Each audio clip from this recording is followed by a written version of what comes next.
Halo guys, Welcome to the Pakcik. Jangan lupa nonton video ini sehingga habis Dan terus mendukung channel ini.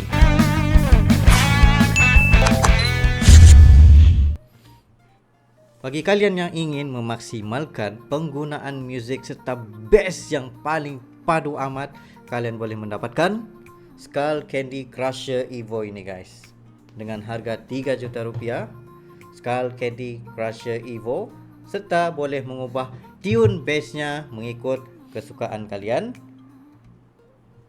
Dan kalian boleh merasakan bass yang paling mantap pada headphone ini guys. Jangan lupa mendapatkan headphone ini. Assalamualaikum warahmatullahi wabarakatuh. Kembali lagi dalam The Pakcik dan juga Arili. Assalamualaikum guys, apa kabar kalian? Semoga sehat-sehat selalu guys. Alhamdulillah kita bertemu di channel The Pakcik, channel yang memberikan kita informasi entertainment dan juga sesuatu yang luar biasa ya. Yes, betul. Jujur aja ya guys ya. Dan juga santai. untuk kali ini kita bakal mereaksi sesuatu yang kita tunggu-tunggu dan sangat luar biasa sekali karena ya mimpi Indonesia ya menjadi raja bateri ya. Mobil listrik mulai terwujud guys ya. Kita tahu ya Indonesia mempunyai apa namanya mineral apa Nikel. itu lain guys. Nikel itu makanan guys. Ya nikel ya. Nikel yang terbesar di dunia ya antaranya ya. Yes. Selepas Brazil ya Keluar. setahu aku ya. Ya kalau Gak silap ya. Jadi guys ya, daripada info AWB sana ini yang luar biasanya adalah ini adalah pengetahuan kita ya tentang terwujudnya Indonesia sekarang menjadi pengeluar baterai yang sangat-sangat luar biasa sekali di dunia. Ini adalah coba Pakcik terangin Pakcik. yes, maksudnya di sini untuk baterai mobil listrik itu Indonesia bakal menjadi pengekspor terbesar di dunia gitu. Pengekspor itu yang aku mau sebut tadi guys ya. Oke, lanjut. Jadi guys nggak perlu basa-basi kita bakal melihat satu go. Hai semuanya, kali ini ada kabar yang menarik nih geng. Sekali lagi, program hilirisasi industri yang dicanangkan oleh Presiden Joko Widodo sejak 10 tahun yang lalu, tepatnya sejak pertama kali beliau menjabat 2014. Akhirnya geng, kini Juli 2024 Indonesia sudah dapat melihat hasil dan mungkin tahun depan sudah mulai memetik buahnya. Ya, hilirisasi yang dimaksud telah diusahakan di semua sektor mulai dari pertanian, perkebunan, hasil laut, dan mineral tambang. Mantap. Namun, untuk langkah pertamanya, Presiden Jokowi fokus pada SDA mineral atau hasil tambang dengan larangan ekspor mineral nikel pada tahun 2020 yang lalu. Berikutnya, diikuti dengan larangan ekspor biji bauksit di pertengahan tahun 2023. Ini dilakukan guys supaya ekosistem industri yang terkait dua mineral tersebut bisa terbangun di dalam negeri. Salah satunya yakni baterai kendaraan mobil listrik. Nah, guys. Sejak 2020, Presiden Jokowi mempunyai mimpi bahwa Indonesia menjadi raja EV dunia atau setidaknya geng menjadi bagian dari global supply chain terkait kendaraan mobil listrik. Dulu, banyak yang tertawa mendengar hal ini. Masa iya sih negara sekelas Indonesia bisa menjadi bagian dari rantai pasok global? Tapi faktanya, semua itu bukanlah mimpi di siang bolong. Ini ditandai pabrik baterai terintegrasi PT Hyundai LG Indonesia atau HLI Green Power telah diresmikan Presiden Joko Widodo pada beberapa hari yang lalu. Langkah ini sekaligus menjadi penegas lengkapnya ekosistem mobil listrik nasional dari hulu hingga hilir. Jadi, kalimat hilirisasi itu memanglah tepat, bukan industrialisasi, karena hilirisasi merupakan industri yang membangun ekosistem industri dari hulu hingga hilir tanpa melewati satu step pun.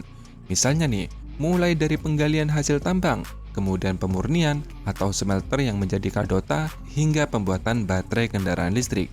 Semuanya dilakukan di dalam negeri, berbeda dengan industrialisasi yang bisa saja melewati satu step. Pencapaian ini tentu menjawab mimpi besar Presiden Jokowi agar Indonesia menjadi raja kendaraan listrik dunia.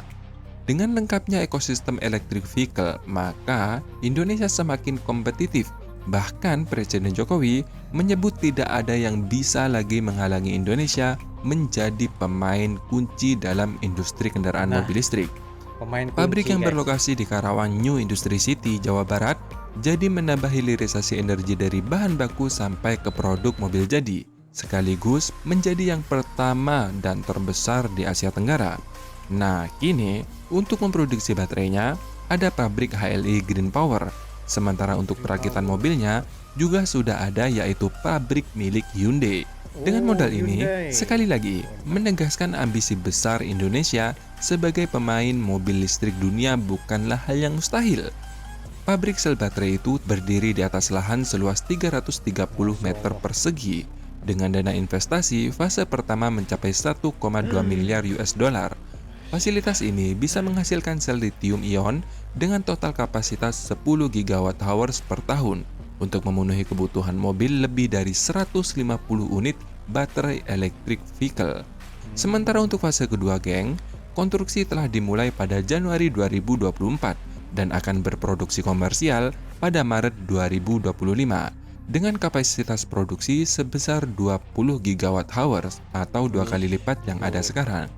Nilai investasi yang ditanamkan untuk fase kedua yakni sebesar 2 miliar US dollar atau sekitar 32 triliun dan diperkirakan akan menyerap tenaga kerja hingga 2.800 tenaga kerja Indonesia.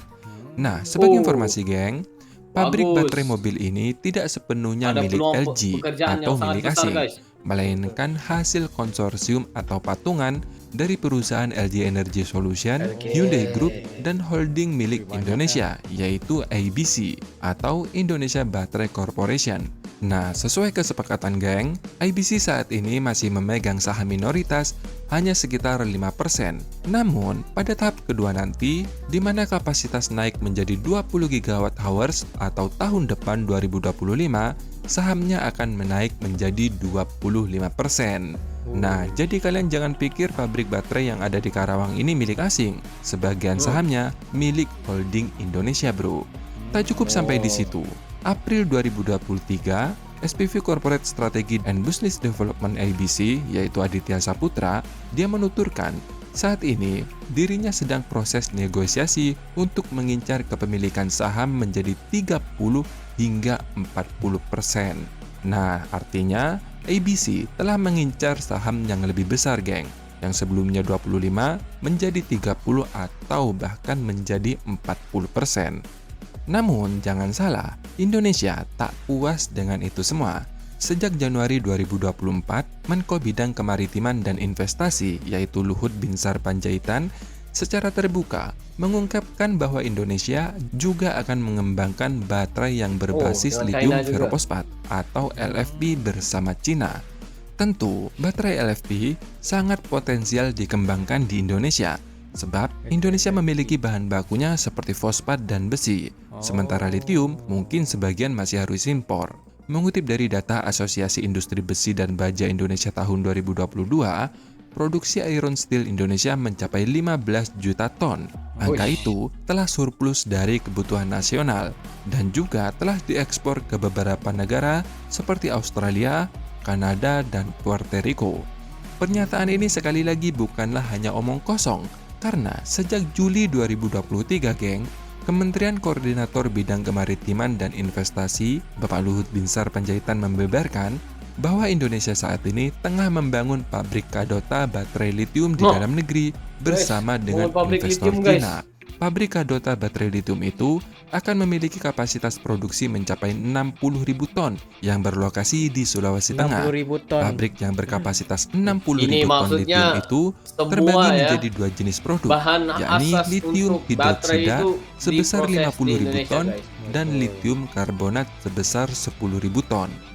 Lithium hidroksida sendiri bisa diproduksi dan digunakan untuk jenis baterai NMC, yaitu dengan campuran nikel, mangan, dan kobalt. Sedangkan lithium karbonat bisa digunakan untuk jenis baterai kendaraan listrik LFP atau lithium iron phosphate. Artinya, geng, dengan ini Indonesia telah menjawab tantangan perkembangan zaman bahwa Indonesia selain mengembangkan ekosistem baterai mobil listrik MNC yang berbahan baku nikel, Indonesia juga telah mempersiapkan baterai mobil listrik dengan harga yang lebih terjangkau, yaitu baterai LFP. Nah, semoga hilirisasi ini diteruskan oleh pemimpin kita yang selanjutnya. Karena program ini, geng, sangat baik. Karena bukan hanya sekedar menambah nilai tambah bagi negara kita, namun juga telah mengubah struktur ekonomi di negara kita. Misalnya nih, sebelum ada hilirisasi, pertanian dan pertambangan merupakan sektor primer atau penopang ekonomi Indonesia. Namun, setelah ada hilirisasi, hampir semua sektor sekunder seperti industri, pengolahan, manufaktur, investasi, dan infrastruktur juga menjadi sumber pemasukan baru bagi negara kita. Sehingga produk yang dihasilkan oleh negara kita untuk diekspor ke luar negeri kini lebih beragam dan nilai tambahnya pun lebih tinggi, yang lebih membuka peluang bagi Indonesia bersaing lebih baik di pasar global.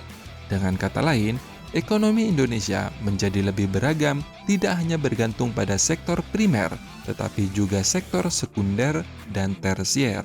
Bagaimana menurut pendapat kalian? Apakah Indonesia nanti bisa benar-benar menguasai industri kendaraan mobil listrik? Silakan tulis di kolom komentar. Nah, Itu bakal guys, bakal terrealisasi juga karena setiap apa yang dimulai itu pasti ada sesuatu guys. Lagi-lagi kalau baterai pasti ada ini manis-manisnya. lagi-lagi kalau baterai ini pasti ada kemampuannya untuk sesuatu yang lebih besar selepas ini. Yes, sebenarnya ya kita ya harus bersyukur ya karena kalian sebenarnya mempunyai satu presiden yang sangat luar biasa sekali, yang mana cita-citanya itu dari 10 tahun yang lalu dan hari ini udah terjadi, terwujud. Betul. Ya, bukan omongan kosong tetapi terwujud.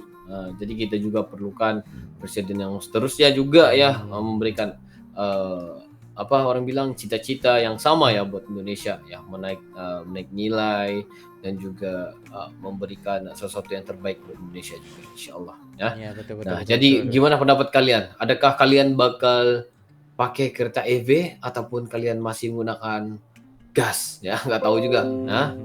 Jadi kita pengen tahu nih akan datang ya, ada Gimana juga kebaikan atau pendapat kalian, keburukannya. guys? Kita pengen dengar komen kalian juga dan juga pendapat ya, seperti biasa di bawah. Jadi mungkin itu saja untuk kali ini Beci ya. Yes, itu saja daripada kami berdua. Sekiranya kalian ada lagi sebuah video untuk direaksi, just komen dan start dengan link, dan insyaallah kami akan cepat terbaik untuk menyaksikan video-video Anda. Itu saja untuk kali ini, see you for the next video. Assalamualaikum.